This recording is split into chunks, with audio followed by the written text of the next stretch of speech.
Sahabat misional yang dikasihi Tuhan, berjumpa lagi dengan kakak Eksa dalam Do Re Mi, doa dan renungan misioner bersama kami Paroki Santo Petrus dan Paulus Argapura, Kuskupan Jayapura. Pada hari ini, Kamis, tanggal 31 bulan Juli tahun 2025, merupakan peringatan wajib Santo Ignatius dari Loyola. Mari sebelum kita memulai aktivitas kita pada hari ini, mari kita bersama-sama merenungkan sabda Tuhan yang diambil dari Injil Matius bab 13 ayat 47 sampai dengan 53. Mari sebelum kita membaca, mendengar dan merenungkan sabda Tuhan pada hari ini, mari kita menandai diri kita dengan tanda kemenangan Kristus dan berdoa. Dalam nama Bapa, Putra dan Roh Kudus. Amin. Allah Bapa dalam kerajaan sorga, puji dan syukur kami panjatkan kehadirat-Mu untuk hari baru yang boleh kami peroleh saat ini. Terima kasih ya Tuhan, penyama pernyataan-Mu untuk istirahat panjang kami. Terima kasih juga untuk nafas kehidupan yang masih boleh kami nikmati pada hari ini. Terima kasih juga untuk hari ini kami dapat bangun dengan keadaan yang sehat dan tubuh yang baik, sehingga kami dapat mempersiapkan hari ini dengan baik. Ya Bapa, sekarang kami hendak duduk diam, mendengar dan meresapkan sabda-Mu. Curahkanlah Roh Kudus-Mu dalam diri kami, agar semua sabda yang kami dengar hari ini mampu kami lakukan dan laksanakan dalam tubuh dan kerusuhan kami sepanjang hari ini. Terpujilah nama-Mu, Bapa, Putra dan Roh Kudus, kini dan sepanjang segala masa. Amin. Tuhan beserta kita sekarang dan selama-lamanya. Inilah Injil suci menurut Matius. Dimuliakanlah Tuhan. Sekali peristiwa, Yesus bersabda kepada orang banyak, hal kerajaan surga itu seumpama pukat yang dilabuhkan di laut, lalu mengumpulkan berbagai jenis ikan. Setelah penuh, pukat itu ditarik orang ke pantai, lalu mereka duduk dan dipilih-pilihlah ikan-ikan itu. Ikan yang baik dikumpulkan ke dalam pasu, yang buruk dibuang. Demikianlah juga pada akhir zaman, malaikat-malaikat datang memisahkan orang jahat dari orang benar. Yang jahat lalu mereka campakkan ke dalam dapur api. Di sana akan ada ratapan dan kertak gigi.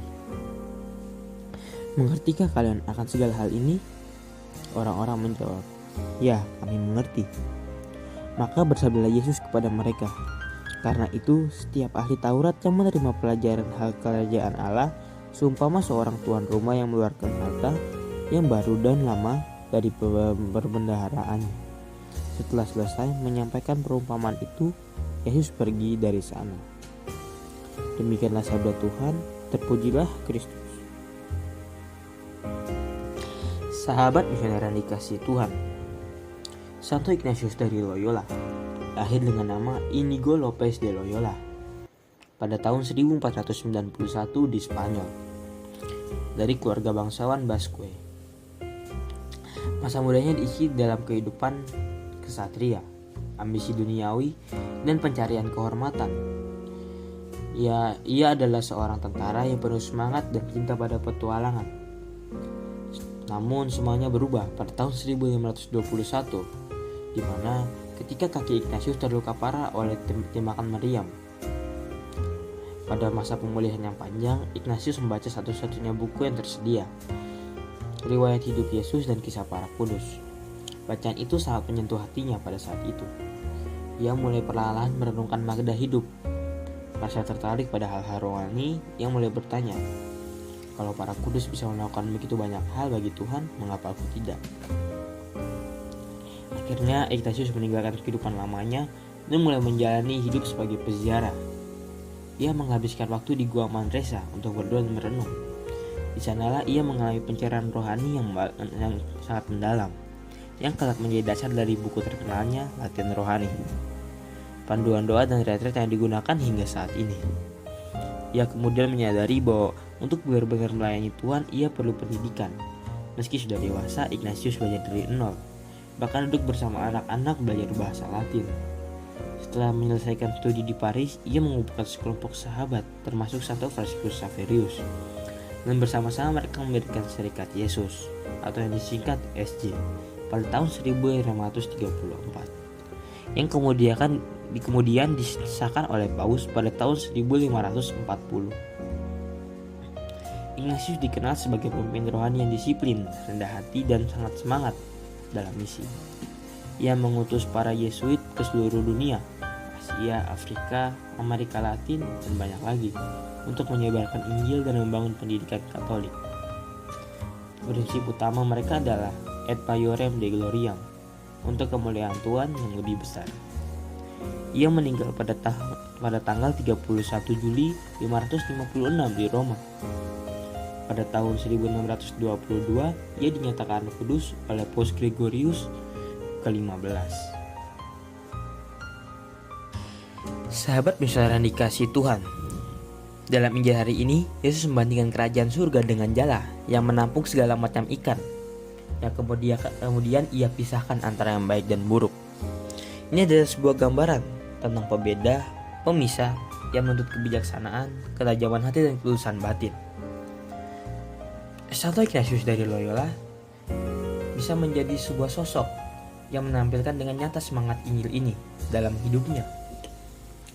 Ia mengalami sebuah transformasi yang besar, yang berawal dari seorang prajurit yang haus kehormatan duniawi menjadi seorang peziarah rohani yang mencoba menyerahkan seluruh hidupnya bersatu dengan Allah. Proses pertobatan Ignatius tidak terjadi seketika, melainkan melalui perjalanan panjang pembedahan roh, sebuah kemampuan yang kelak menjadi dasar dari latihan rohani yang ia susun untuk membantu banyak orang mengenali mana yang berasal dari Allah dan mana yang tidak. Seperti jalan dalam perumpamaan, hidup Ignatius pernah menangkap banyak ikan, ambisius, mimpi, kecintaan pada duniawi, kedekatan akan Allah, dan banyak lagi. Namun akhirnya ia memilih dalam terang Roh Kudus. Ia tidak menolak masa lalunya, namun ia mencoba mengolahnya untuk menghasilkan sebuah buah pertobatan, mencoba mengimprove dirinya menjadi pribadi yang lebih baik, pribadi yang dekat dengan Tuhan. Pada hari ini kita diajak bercermin. Apakah kita membiarkan Tuhan memilih isi jalan hidup kita? Apakah kita seperti Ignatius, bersedia meninggalkan hal-hal yang tidak mendatangkan kehidupan kekal dan menjauhkan kita dari Allah? Renungan ini mengajak kita bukan hanya untuk berubah, tetapi juga membentuk cara pandang yang baru. Memilah bukan dengan kecurigaan, tetapi dengan bijaksana. Memilah dengan penuh semangat dan rasa kedekatan dengan Allah. Semoga semangat Santo Ignatius Loyola dapat menggerakkan hidup kita untuk lebih terarah, lebih tajam, dan mengenali kehendak Allah. Amin.